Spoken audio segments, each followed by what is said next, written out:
जय हिंद दोस्तों, स्वागत करता हूं मैं आपके अपने यूट्यूब चैनल मैथ मुखिया पर। आज हम लोग रेलवे ग्रुप डी के कुछ अपडेट क्वेश्चन लेकर आया हूं, जो कि अलग अलग शिफ्टों में इसी तरह के क्वेश्चन देखे जा रहे हैं। तो रेलवे ग्रुप डी का जिसका आगे आने वाले शिफ्टों में पेपर होगा, ये जो मैं शिफ्ट क्वेश्चन करा रहा हूँ बिल्कुल इसी पैटर्न का क्वेश्चन रेलवे ग्रुप डी पूछ रहा है। तो बहुत हाई लेवल भी आपको पढ़ के नहीं जाना है। नॉर्मल क्वेश्चनों पे आपका प्रैक्टिस इतना जबरदस्त होना चाहिए कि ऐसे पेपर में जब क्वेश्चन आते हैं तो आप बिल्कुल शानदार तरीके से उसको सॉल्यूशन दे सकते हैं। तो थोड़ा स्मार्ट दिमाग भी लगाएंगे और कैलकुलेशन भी कम से कम हो, प्रयास ये किया जाएगा और इस तरह के क्वेश्चन दोबारा कभी एग्जाम में पूछे तो आप बिल्कुल आसानी से बना पाइए। तो आइए स्टार्ट करते हैं। पहला क्वेश्चन देखते हैं क्या कर रहा है आपसे। पहला क्वेश्चन कह रहा है कि एक शहर की 20% जनसंख्या युद्ध के कारण मृत हो गई, अर्थात जनसंख्या जो कि शहर था 20% मृत हो गई अर्थात मर गई। और शेष जनसंख्या में से 5% जब भी शेष का नाम लगा देता है तो बचा हुआ में से घटाते हैं, यानी कि पहले जो 20% लोग मर गए तो बचे 80%, वो अपने आप में 100% है। तो जब भी शेष में से शब्द घटाता है तो 100 में से घटाकर हम लिखते हैं। आगे बताएंगे, जनसंख्या में से 5% व्यक्ति एक महामारी में मारे गए। यदि शहर की वर्तमान जनसंख्या 15,200 है तो युद्ध से पूर्व शहर की जनसंख्या कितनी थी? ऑप्शन देखिए दिया गया। जनसंख्या बेस्ड क्वेश्चन है, बिल्कुल इसी मतलब समझिए कि ऐसा ही क्वेश्चन पूछ रहा है। कैसे बनाते हैं?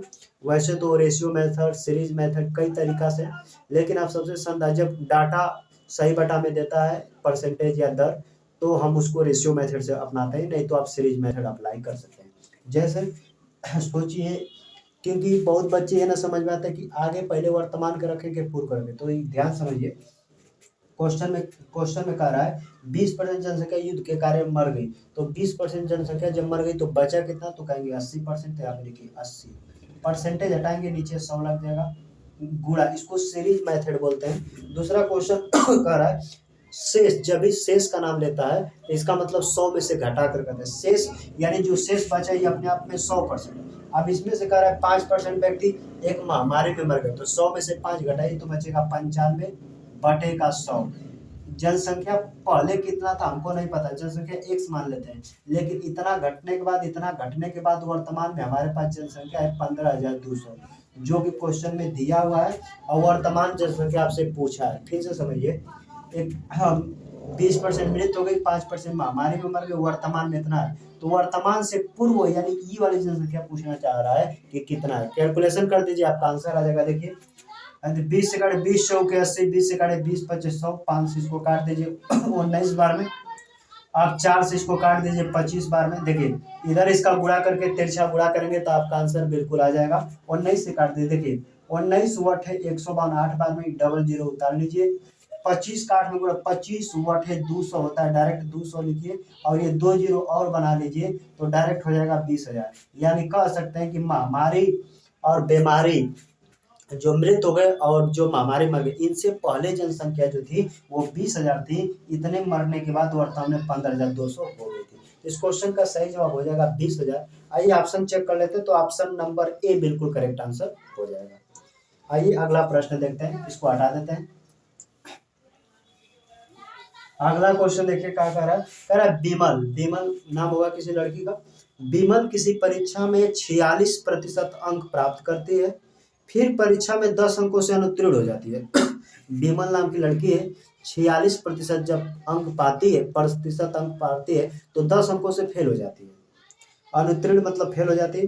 यदि वो 52% अंक प्राप्त करता, सॉरी यदि बीमल नाम का कोई लड़का जो भी, यदि वो 52% अंक प्राप्त करता तो उसे न्यूनतम योग्यता अंकों से 8 अंक अधिक प्राप्त है। यानी कह रहा है कि जब 52% पाता है तो 8 अंक पास होने से अधिक पा जाता है अधिक प्राप्त होते तो परीक्षा में उत्तीर्ण होने के लिए आवश्यक न्यूनतम अंक कितने थे, यानी परीक्षा में पास होने के लिए न्यूनतम अंक कितने। इस तरह के 3 क्वेश्चन पूछता है, न्यूनतम उत्तीर्णांक, न्यूनतम पूर्णांक या तो सिर्फ पूर्णांक। तो 3 क्वेश्चन पूछता है, इसमें आपसे उत्तीर्णांक पूछा है।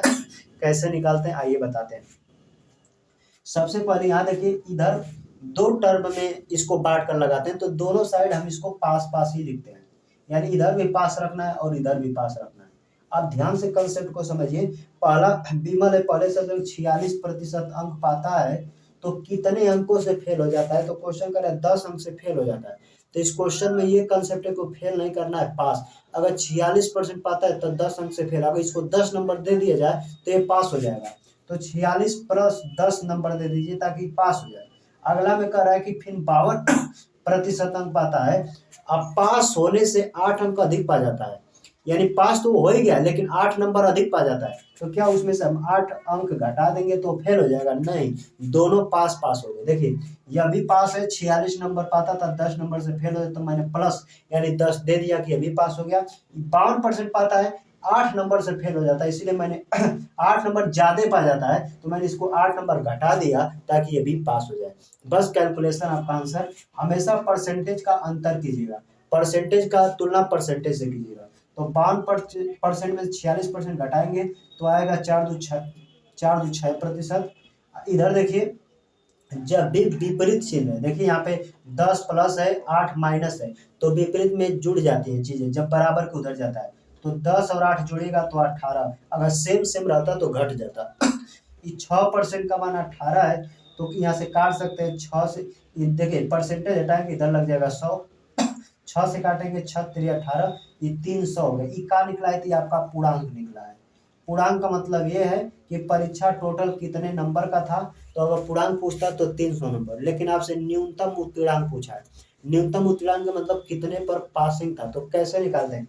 ये 300 को या तो इस पे रख दीजिए या तो इस पे रख दीजिए, आपका आंसर सेम आएगा। हम 300 का निकालते हैं तो आप लिखिएगा 300, यहाँ कुछ नहीं तो गुणे, फिर यहाँ पे रखिएगा 46%, परसेंटेज हटाएंगे 100 प्लस ये 10 जोड़ दीजिएगा, आपका आंसर आ जाएगा। 00 से 00 काट दीजिए, 3 का 6 में गुणा करेंगे, 3 6 का 18, 3 चौके 12 1 13, और प्लस 10 जैसे ऐड कीजिएगा तो हो जाएगा 148 नंबर, जो कि पास होने के लिए उनको नंबर लाना था। तो इस क्वेश्चन का सही जवाब 148 हो जाएगा। इससे आसान भी मेथड है, कैसे बना सकते हैं। अगर आप यहाँ पे बता दे रहा हूँ, ध्यान देंगे, यानी कि 6% का मान जो है ये अंतर की है तो ये 18 आ जा रहा है। ये बताइए 6% का मान 18 है तो 1% का मान कितना होगा, तो 6 से काट देंगे तो 6 3 18, यानी अंक में हम लोग देखेंगे तो परसेंटेज में 1% का मान 3 के बराबर है, तो 46% का मान कितना, 1% का मान 3 है, तो 3 में इसमें जैसे गुणा कर देंगे, 3 6 का 18, 3 चौके 12 1 13, प्लस 10 जैसे जोड़ देंगे तो 148 आ जाएगा। आप चाहे तो इस तरह लगाइए या मान रख के लगाइए, जैसा आपको समझ में आप लगा सकते हैं, क्योंकि इस तरह के भी प्रश्न आपके एग्जाम में पूछ लिए जाते हैं। ऑप्शन देखिएगा तो ऑप्शन नंबर ए बिल्कुल करेक्ट आंसर हो जाएगा। आइए देखते हैं अगला प्रश्न, इसको हटा देते हैं।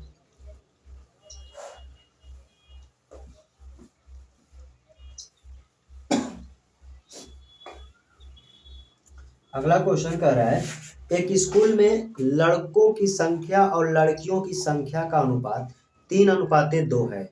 यदि 20% लड़के और 25% लड़कियों का छात्रवृत्ति मिलती है तो कितने प्रतिशत छात्रों को छात्रवृत्ति नहीं मिलती? इस तरह के क्वेश्चन रेलवे ग्रुप डी ने पूछा है और आगे भी पूछता है, क्योंकि बच्चे इसको एलिगेशन या कई तरीके से लगा सकते हैं, लेकिन जो सबसे शानदार मेथड है मैं वो आपको बताऊंगा। इसमें पहले लिख लीजिए क्वेश्चन में कि लड़के यानी बी फॉर बॉय और गर्ल का जो रेशियो का अनुपात दिया उसका, तो देखिए लड़कों और लड़कियों की संख्या का अनुपात दिया है 3:2।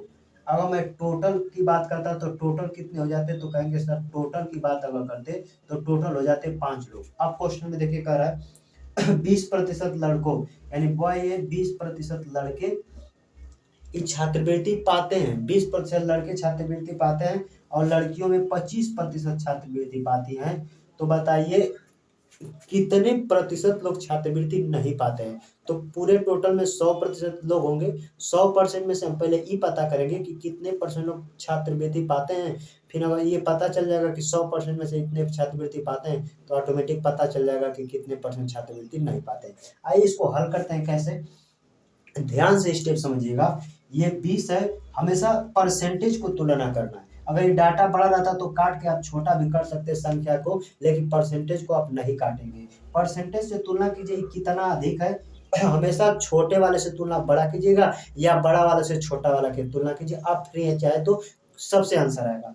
20 से तुलना कर रहे हैं 25 से, कितना अधिक है, कहेंगे 5 अधिक है, 5 अधिक है कितने पर, तो 5 अधिक है कितने, 2 लड़कियों पर, तो 2 से गुणा कर दीजिएगा। जितना अनुपात अधिक है उसका जो अनुपात है उससे गुणा कर दीजिएगा। आप भाग दे दीजिएगा टोटल संख्या से। फिर से समझिए, छोटा वाला से तुलना कीजिए बड़ा वाला से। कितना अधिक है, 5। 5 अधिक है कितने पर, तो 2 पे, तो 2 से गुणा। भाग किससे करना है, तो टोटल संख्या से। 3 2 5 यानी 5 से भाग करेंगे, 5 से 5 कट जाएगा, बचेगा 2। 2 जो बचेगा इसको क्या करेंगे, जो छोटा वाला डाटा लिए थे उसी में 2 को जोड़ देना है। तो 20 था, 2 वो अधिका है तो इसमें 2 जोड़ देंगे, तो 20 तो हो जाएगा 22%। यानी 100% में से 22% ये छात्रवृत्ति तो पाने वाले हैं। तो बताइए 20% में से यानी कि 100% में 22% छात्रवृत्ति पाते हैं, तो कितने लोग छात्रवृत्ति नहीं पाते हैं। तो आप चाहे तो 100% में से आप 22% घटाइएगा तो आएगा 78%, अर्थात 78% ऐसे छात्र हैं जो छात्रवृत्ति नहीं पाते हैं।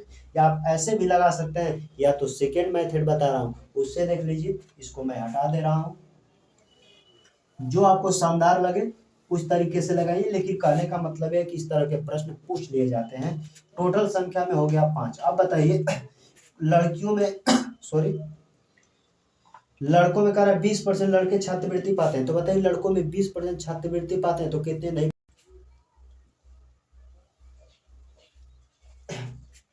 आइए क्वेश्चन अगला देख लेते हैं।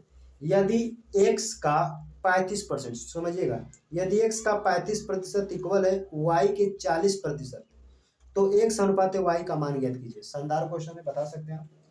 कह रहा है x जो है इसका 35% ये इक्वल है y के 40% के। कह रहा है तो x अनुपात y का मान बताइए। बिल्कुल आसान है, 100 रख के काटेंगे दिक्कत होगा, डायरेक्ट काट दीजिए। परसेंटेज से परसेंटेज काट दीजिए। 5 से काटिए 7 बार में, 5 से काटिए 8 बार में। याद रखिएगा एक बार माइंड में, इस x का अनुपात इधर वाला अंक होता है, इधर डाटा वाला का अनुपात ई वाला होता है। तो x का अनुपात हो जाएगा 8 इधर का डाटा, और y का अनुपात ही हो जाएगा 7, यानी 8 अनुपात 7। ऑप्शन नंबर देख लीजिएगा। तो ऑप्शन नंबर जो है आप 8 7 देखिएगा, तो ऑप्शन नंबर डी बिल्कुल करेक्ट आंसर हो जाएगा। आइए देखते हैं अगला प्रश्न। अगला क्वेश्चन क्या करते हैं, कर एक संटी अपने मासिक वेतन का 50% भोजन पे और 20% किराए पर खर्च करता है और 1500 रुपये बचाता है, तो उसका मासिक वेतन बताइए। इसमें शेष शब्द का नाम नहीं लिया है। तो कोई व्यक्ति 50% भोजन पर और 20% वो किराए पे खर्च करता है, तो टोटल खर्च करना कितना किया, 50 और 20 जुड़ेगा तो 70%। अगर 70% खर्च कर दिया तो बचाता कितना है, 30%। अगर 30% ही बचाता है तो इधर भी बचत ही लिखना है। इसका नियम इक्वल दर्शाता है कि इधर बचत लिखे तो इधर बचते लिखिए।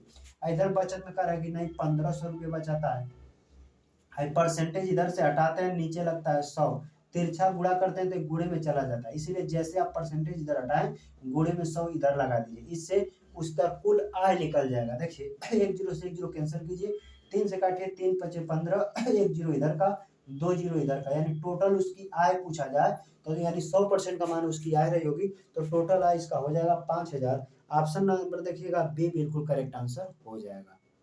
तो आइए देखते हैं अगला प्रश्न, इसको भी हटा देते हैं। अगला क्वेश्चन है, यदि किसी संख्या के 60% को 36 जोड़ा जाए तो वही संख्या बन जाएगी जो असंख्या सॉरी यदि किसी संख्या के 60% को 36 में जोड़ा जाए तो वही संख्या बन जाएगी, वो असंख्या ज्ञात कीजिए। अच्छा, संख्या में जोड़ने से पहले जो संख्या रही होगी वो अपने आप में 100% रही होगी, बस यही इसका मेन पॉइंट है, बाकी क्वेश्चन बन जाएंगे। कोई संख्या है 60%, इसमें जब जोड़ रहा है 36, जब 36 जोड़ रहा है तो संख्या पुनः वही संख्या बन जा रही है। पुनः वही संख्या बन जा रही, वही संख्या मतलब कौन सी संख्या, जो पहले थी। तो पहले अपने आप में संख्या जो होती है अपने आप में 100% होती है, यहाँ पे 100% का मान रख दीजिएगा। बस ई परसेंटेज का अंतर करेंगे तो 40%, इधर दिया है 36, परसेंटेज जैसे आप हटाइएगा इधर लग जाएगा 100। 1 जीरो से 1 जीरो कैंसिल कर दीजिए, 4 से काटिए, 4 9 36, 1 जीरो उतार लीजिए, यानी प्रारंभ में वो संख्या कितनी थी, तो वो संख्या 90 थी। आइए ऑप्शन चेक कर लेते हैं। तो ऑप्शन नंबर ए बिल्कुल करेक्ट आंसर हो जाएगा। आइए अगला प्रश्न देख लेते हैं, इसको हटाकर। अगला क्वेश्चन कह रहा है 7 संख्याओं का औसत 53 दिया गया था। बाद में यह पाया गया कि एक संख्या को गलती से 58 के बजाय 16 के रूप में पढ़ लिया गया था। इन दी गई 7 संख्याओं का सही औसत ज्ञात कीजिए। यानी औसत में गलत संख्याओं पर आधारित प्रश्न को टाइप पढ़िएगा तो इस तरह के प्रश्न आते हैं। कैसे बनाना है ध्यान समझिए। पहले आपको संख्या देख लेना, टोटल संख्या कितना है। तो संख्या दिया है 7, इनका औसत यानी एवरेज जो है, इनका औसत जो है औसत दे दिया है 53। इसमें दो बातें होती है, एक सही वाली संख्या देता है, गलत वाली। तो जो सही वाली संख्या थी, सही वाली संख्या थी, ये पाया कि गलती, सही वाली संख्या थी 58, लेकिन गलती से देखिए एक होगा गलती से इसको ऐड कर 16 लिख देता है। तो कह रहा है कि जब गलती सुधार दिया गया तो सही औसत क्या होगा। अब ध्यान समझिए, 7 संख्या थी, इनका औसत 53 था, सही होना चाहिए 58, लेकिन 58 के जगह पर गलती से 16 लिख दिया गया है। तो हमारा औसत में कुछ तो फर्क पड़ेगा ना। औसत देखिए लिखना चाहिए था 58, लिख दिया 16। तो जब गलती सुधार करेगा तो जो औसत अब है उससे कुछ नया आएगा। तो इनका अंतर आप कीजिएगा, जैसे आप अंतर कीजिएगा, 8 में से 6 जाएगा 2, 5 में से जाएगा 4। जैसे हम इसका अंतर कर दिए तो आया 42। 42 जो अंतर आया है, जो 7 संख्या है इसका सब पे असर पड़ेगा। तो जो संख्या 7 है उससे आपको भाग दे देना है 7 से। 7 छक 42 यानी काटने पाएगा 6। अब ध्यान से देखिए, सही वाली संख्या गलत वाली संख्या से बड़ी होगी तो इसमें 6 जोड़ दीजिएगा, जो आएगा। सही वाली संख्या गलत वाली संख्या से छोटी होगी तो घटा दीजिएगा। यही बस काम करना है। 53 में 6 जोड़ देंगे 59, यानी नया औसत जो होगा 59 होगा। हम क्यों जोड़ रहे हैं तो यहाँ से यहाँ पे समझिए, सही होना चाहिए था 58, लेकिन गलती से लिख दिया है 16। तो जब औसत में सुधार करेगा तो संख्या बड़ा लिखना चाहिए था, तो औसत भी बढ़ेगा कि नहीं, इसीलिए 6 हमने जोड़ दिया है। बाकी क्वेश्चन का आंसर देख ले, मैच कर लीजिए आप। ऑप्शन नंबर देखिएगा तो ऑप्शन नंबर सी बिल्कुल करेक्ट आंसर हो जाएगा। आइए देखते हैं अगला प्रश्न।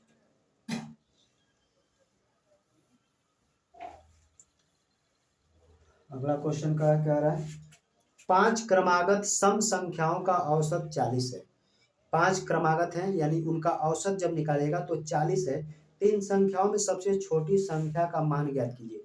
सेम क्वेश्चन इसी तरह के एग्जाम में भी पूछे जाते हैं। जब भी औसत कहे तो समझिएगा, औसत का मतलब होता है टोटल बीच वाली संख्या। कितनी? बीच वाली संख्या। तो 5 क्रमागत है, उनकी औसत 40 है, तो 40 बीच वाली संख्या है। 5 क्रमागत है तो 5 को संख्या बना लीजिए, 2 को उधर 2 इधर। 40 के बाद अगला सम संख्या आता है 42, अगला आता है 44। 40 से पहले भी सम संख्या आएगा 38, इससे पहले आएगा 36। इन सभी को जोड़िएगा तो जो भी योग हित सभी को जोड़िएगा तो जोड़ने के लिए तो कहा नहीं है, सभी को जोड़ के 5 से भाग करेंगे तो औसत 40 आएगा। और 40 का मतलब होता है लगातार संख्या हो तो बीच वाली संख्या औसत होगा। लेकिन इधर से गिनेंगे तीसरा स्थान पे, इधर से भी गिनेंगे तीसरा स्थान पे। क्वेश्चन में पूछा गया था सबसे छोटी संख्या बताइए, इसमें सबसे छोटी संख्या बताइए क्या है, तो कहेंगे सर 36 है। यही इस क्वेश्चन का सही जवाब हो जाएगा। ऑप्शन नंबर देखिएगा तो ऑप्शन नंबर बी बिल्कुल करेक्ट आंसर होगा। आइए अगला प्रश्न हम लोग देख लेते हैं। अगला क्वेश्चन, इसको हटा देते हैं। अगला क्वेश्चन कह रहा है किसी कक्षा के 14 छात्रों का औसत वजन 20 केजी है। ठीक है, यदि एक छात्र कक्षा छोड़ देता है तो कक्षा का औसत वजन 2 केजी कम हो जाता है। कक्षा छोड़ने वाले छात्रों का वजन ज्ञात कीजिए। शानदार क्वेश्चन है। सबसे अच्छा तरीका क्या होगा ये देखिए। पहले देखिए शुरुआत में कितने लोग थे, तो शुरुआत में कह रहा है 14 छात्र थे। 14 छात्रों का औसत वजन कितना दिया है? 20 केजी। तो प्रारंभ का औसत वजन ही लिखते हैं। प्रारंभ में औसत वजन था 20 केजी, हमेशा प्लस करना है। क्या करना है? हमेशा प्लस करना है। अब कह रहा है कि एक छात्र कक्षा छोड़ देता है, तो शुरू में तो 14 लोग थे, एक लड़का जब कक्षा छोड़ दिया तो संख्या हो गया 13, संख्या 13 हो गया। अब गुणा में लिखते हैं कि नया में औसत कितना घटा या कितना बढ़ा। तो क्वेश्चन में लिखा है कि औसत 2 केजी कम हो गया, तो 2 से गुणा कर दीजिएगा। 13 दूना के 26 और 20 जोड़िएगा तो 46 हो जाएगा। जो लड़का क्लास छोड़ के गया है उसकी औसत जो है छात्र का वजन 46 केजी। ऑप्शन नंबर डी हो जाएगा। तो एक लाइन में इससे क्वेश्चन को बनाइए, बन जाते हैं। आइए देखते हैं अगला प्रश्न। इसको हटा देते हैं। अगला क्वेश्चन कर रहा है, एक कक्षा के 35 विद्यार्थियों का औसत वजन 15 वर्ष है। तो 15 वर्ष है, जब शिक्षक की आयु को शामिल कर लिया जाता है तो औसत आयु 1 वर्ष बढ़ जाता है। तो शिक्षक की आयु क्या है? संदर्भ है, बता लीजिएगा। 35 विद्यार्थियों का औसत वजन 15 वर्ष है। 15 वर्ष है तो शुरुआत में देखिए औसत आयु 15 वर्ष प्लस। आप देखिए, जब शिक्षक की आयु शामिल कर दे रहा है तो 35 शुरू में लेते हैं, एगो टीचर को भी शामिल कर दे तो संख्या में कितना हो गया? 36। अब बूढ़े में लिखिए कितना औसत घटता है या बढ़ता है। तो कह रहे औसत वजन 1 वर्ष बढ़ जाता है। 1 वर्ष बढ़ता है इसीलिए 1 से गुणा। प्रारंभ में कितना औसत था, टोटल आदमी आता है तो जोड़ के जाता है तो घटा कर टोटल संख्या कितना हो गया। अब औसत में कितना कमी वृद्धि हुआ है गुणा कर देते हैं। तो 36 से कम 36 15 जोड़िएगा 51 वर्ष, यानी जो टीचर होंगे वो 51 वर्ष के होंगे। ऑप्शन देख लीजिएगा, तो ऑप्शन नंबर डी बिल्कुल करेक्ट आंसर हो जाएगा। आइए देखते हैं अगला प्रश्न। इसको हटा देते हैं। अगला क्वेश्चन कह रहा है, गीता, लता और माधुरी की आयु का अनुपात 5:3 है। यानी जी फॉर गीता है, एल फॉर लता है, एम फॉर माधुरी। इनके आयु का अनुपात दिया है 5:6:3 और उनकी औसत आयु 42 वर्ष है। औसत आयु जब भी 42 वर्ष है, ये 3 लोग हैं, 3 से इसमें गुणा कर दीजिएगा तो इनका और योग निकल जाएगा कि यानी तीनों का योग जोड़ेंगे तो कितना होगा। अगर आंसर आप चाहे तो तुरंत कैसे दे सकते हैं, ध्यान देखिए। आपका लता का पूछा था, लता का उम्र कितना है, तो लता का रेशियो देखिए, अनुपात देखिए कितना दिया है। तो लता का अनुपात दिया है 6, तो आपकी सबसे पहले प्रायोरिटी बनेगी। तो लता का अनुपात 6, तो 6 से देखिए चारों ऑप्शन में से कौन सा ऑप्शन कट रहा है। तो 6 से काटिए 6 9 54, ऑप्शन ए कट जा रहा है, अर्थात ये आंसर होगा। बी वाला 35 6 से नहीं कटेगा, 27 भी 6 से नहीं कटेगा, और ऑप्शन नंबर डी देखिएगा तो 45 भी 6 से नहीं कटेगा। तो ऑप्शन नंबर ए हो जाएगा। लेकिन इसको डिटेल से कैसे लगाएंगे, अब ये देखिए, ये 3 लोग हैं तो यहाँ पे 3 से गुणा कर दीजिए, सॉरी यहाँ 3 से गुणा कर दीजिए। 3 का 2 में गुणा करेंगे 3 दूना के 6, और 3 का 4 में गुणा करेंगे 3 चौके 12, यानी टोटल देखिएगा तो 126। ये औसत गुणे संख्या, औसत गुणे संख्या गुणा करते हैं तो ये योग आ जाता है। जुड़िए 5 6 11, 11 में 3 जोड़िएगा, हमारे हिसाब से टोटल 14 हो रहा है। ये बता रहा है योग 126 है। 14 9 126, 1 का मान, यानी अनुपात में 1 का मान रियल में 9 के बराबर है। लता का पूछा था, इसमें गुणा कर दीजिए 9 का, 9 छके 54, अर्थात 54 वर्ष की लता हो गई। यह अनुपात जो दिया उससे भाग देकर भी आप चेक कर सकते हैं। तो ऑप्शन नंबर ए बिल्कुल करेक्ट आंसर हो जाएगा। आइए बढ़ते हैं अगले प्रश्न की तरफ। अगला क्वेश्चन क्या कर रहा है देख लेते हैं। 2000 रुपए की राशि पर 8.25% वार्षिक दर से 7 फरवरी 2022 से 20 अप्रैल 2022 तक की अवधि के लिए साधारण ब्याज की गणना की। यानी साधारण ब्याज पूछा है। साधारण ब्याज यानी सिंपल इंटरेस्ट बराबर होता है मूलधन गुणे दर गुणे समय बटे के 100। तो यहाँ पे मूलधन देके दिया है 2000, तो लिखिए 2000, दर दिया है 8.25%, समय देखिए दिया है 7 फरवरी से 20 अप्रैल 2022 है, तो साधारण वर्ष होगा। साधारण वर्ष में आपको पता है फरवरी 28 का होगा। तो 7 फरवरी से 20 अप्रैल तक को दिन को काउंट कीजिएगा तो आएगा 73 दिन। बाकी इधर देखिए साधारण ब्याज मूलधन दर गुणे समय बटे का 100 है। 2 स्थान से दशमलव हटाएंगे तो इधर 100 और हो जाएगा। आए दिन दिया है तो दिन को वर्ष में बदलने के लिए 365 से भाग करते हैं, यहाँ पे लिखिए 365, कैलकुलेशन कर दीजिए आपका आंसर आ जाएगा। इसका ही 5 गुना है तो इसको काट दीजिए 5 बार में, 1 2 3 0 से 1 2 3 0 कैंसिल कर दीजिए, 2 से काट दीजिए, 2 से काट देंगे 5 बार में, ध्यान से देखिए 5 से काटेंगे 5 1 5 3 32, 5 6 30, 5 5 25, 5 से इसको काट देंगे 33 5 165 होता है, अर्थात 33। सिंपल इंटरेस्ट पूछेगा कितना तो कहेंगे 33 रुपया। कैलकुलेशन फास्ट करेंगे उतना जल्दी पेपर में आसानी से कैलकुलेशन कर सकते हैं। तो 33 रुपया साधारण ब्याज होगा जो कि ऑप्शन नंबर बी में दिया है। तो आइए देखते हैं अगले प्रश्न, इसको हटा देते हैं।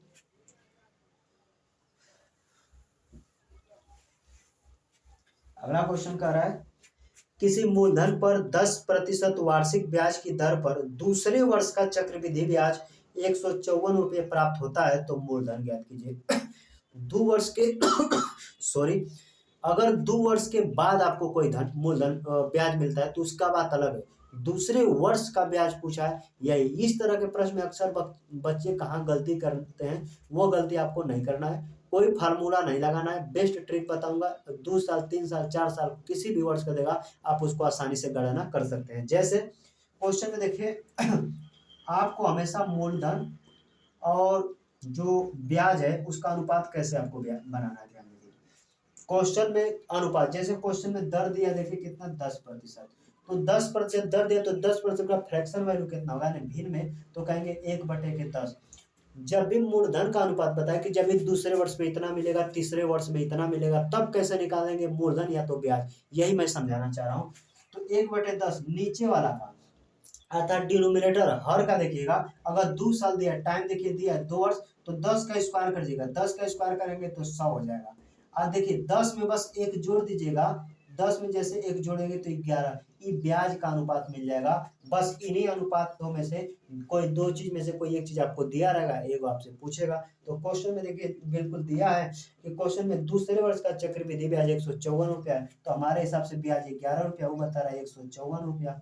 काट दीजिए, 11 से काटे 11 कम 11, 4 गए 11 चौके 44, एक का माना गया 1400। मूलधन ही तो आपसे पूछा है, तो मूलधन का अनुपात ही है, ले जाकर 14 का गुणा कर दीजिए, 14 का 100 में गुणा कर देंगे, 1400 आपका मूलधन हो जाएगा। उम्मीद करते हैं ये आपको समझ में आया होगा। फ्रैक्शन का एक फ्रैक्शन लीजिए सॉरी, अगर ये 3 वर्ष का रहता तो 10 का क्यूब कर देते, 3 साल का मूलधन, और जितना डिनोमिनेटर है एक जोड़ देते तो ब्याज का अनुपात मिल जाता है। कब ये कहता है, जब कहते हैं तीसरे वर्ष, 3 साल नहीं तीसरे वर्ष का कहता तब हम निकालते हैं। आइए देखते हैं अगला प्रश्न, इसको हटा देते हैं। अगला क्वेश्चन कर रहा है, यदि किसी धनराशि पर 8% वार्षिक दर से 2 वर्षों के लिए चक्रवृद्धि ब्याज और साधारण ब्याज का अंतर 240 रुपए है, तो धनराशि ज्ञात कीजिए। यह भी शानदार क्वेश्चन है, मूलधन देकर ब्याजों का अंतर पूछता है, अंतर देगा तो आपसे मूलधन पूछेगा। फार्मूला क्या है, ध्यान से देखें, इधर लिखते हैं मूलधन बराबर डी फॉर डिफरेंट, क्या 2 वर्षों का साधारण ब्याज और चक्रवृद्धि ब्याज का ये अंतर है। अब गुणे में यहाँ 100, 2 साल का, इसीलिए 100 को 2 बार लिखना है, और नीचे दर को भी 2 बार लिखना है, यानी दर गुणे दर। बस इससे इन्हीं दो में से आपसे चीज से पूछा जाता है। इसमें 3 डाटा आपको नजर आएगा, मूलधन पूछेगा, मूलधन पूछेगा, ब्याजों का अंतर पूछेगा, या दर पूछेगा। कुछ भी पूछेगा आसानी से निगाह हो जाएगा। अब देखिए मूलधन पूछा तो मूलधन को मूलधन रहने दीजिए, ब्याजों का अंतर दिया 240, लिखिए 240, गुणे 100 2 बार लिखिए, 100 गुणे 100।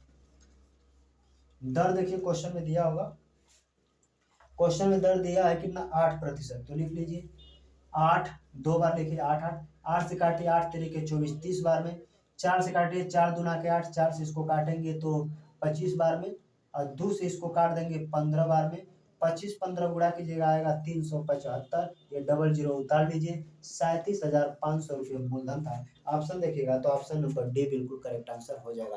कैलकुलेशन कीजिएगा, प्रैक्टिस से मैथ आता है, आप भी प्रैक्टिस कीजिएगा इस तरह के प्रश्नों का, तो आप भी बना पाइएगा, क्योंकि इस तरह के प्रश्न एग्जाम में आपके पूछे गए हैं।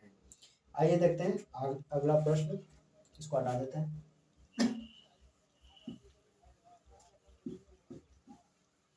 अगला क्वेश्चन कह रहा है, महेंद्र और जाहिद की आयु का अनुपात 6:7 है। कोई महेंद्र जाहिद है, ध्यान से देखिए, समझना है।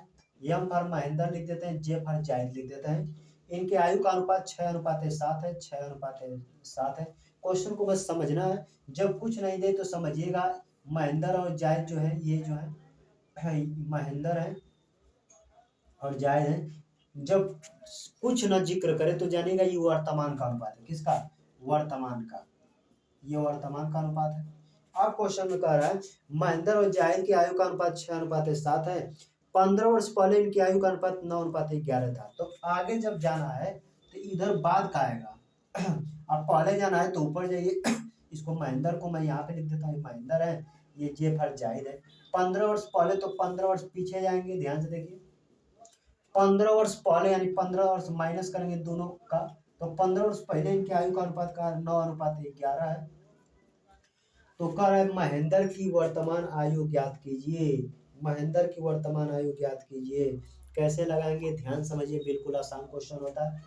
कैसे लगाएंगे, पहले इनका रेशियो देखिए सेम हो, क्योंकि जब आयु, अगर मेरा 3 वर्ष बढ़ूंगा तो मेरा भाई भी 3 वर्ष बढ़ेगा, ये आयु में नियम होता है। तो यहाँ पे देखिए 6 से 9 या 9 से 6, देखिए अंतर देखिए कितने, तो 9 से 6 यहाँ देख रहे हैं 3 का अंतर है, इधर देख रहे हैं तो 4 का अंतर है, तो ये गलत है।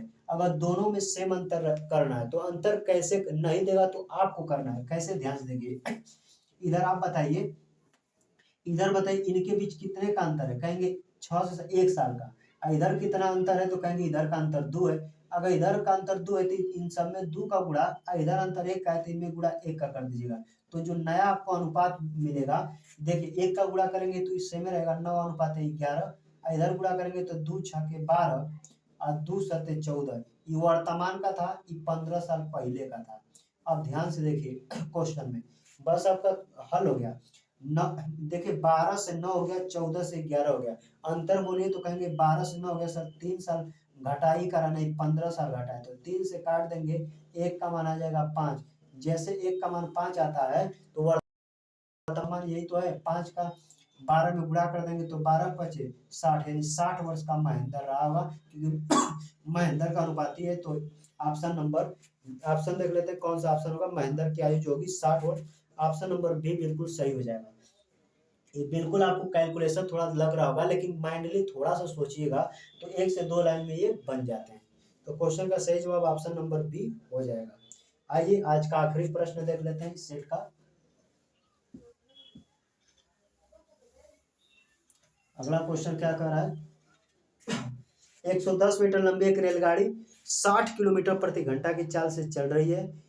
यह उस व्यक्ति को कितने समय में पार कर लेगी जो ट्रेन की विपरीत दिशा में 6 किलोमीटर प्रति घंटा की चाल से दौड़ रही है। विपरीत में हम चालों को जोड़ देते हैं, तो रेलगाड़ी की लंबाई है 110, विपरीत में चाल जोड़ दीजिए तो रेलगाड़ी की 60, व्यक्ति का 6, तो जोड़िएगा तो हो जाएगा 66। 5/18 रख दीजिए, कितने समय में पार करेगी। हम इसको कहाँ से लिखे थे, फार्मूला होता है, याद रखिए। कुल दूरी बराबर होता है चाल गुणे 5/18 गुणे टी अर्थात समय। इसी फार्मूला से आप चाहे तो रेलगाड़ी के ज्यादातर प्रश्न बना सकते हैं। कैलकुलेशन कर दीजिए, 11 दाम 110, 11 छके 66, 6 से काटेंगे 6 18, 5 से काटेंगे 2 बार में, तिरछा गुणा होता है 2 का 3 में गुणा करेंगे, टी का मान आ जाएगा 6। याद रखिएगा सबसे छोटे यूनिट में आती है तो टी का मान सेकेंड में हो जाएगा, या अर्थात 6 सेकंड में पार कर जाएगी। ऑप्शन नंबर बी बिल्कुल करेक्ट आंसर हो जाएगा। तो उम्मीद करते हैं आज का सेशन अच्छा लगा होगा। अपना जवाब कमेंट में जरूर बताइएगा सेशन कैसा लगा है। अगर इस चैनल पर नए हैं तो चैनल को सब्सक्राइब कर लीजिएगा। मिलते हैं नेक्स्ट वीडियो में। वीडियो देखने के लिए धन्यवाद।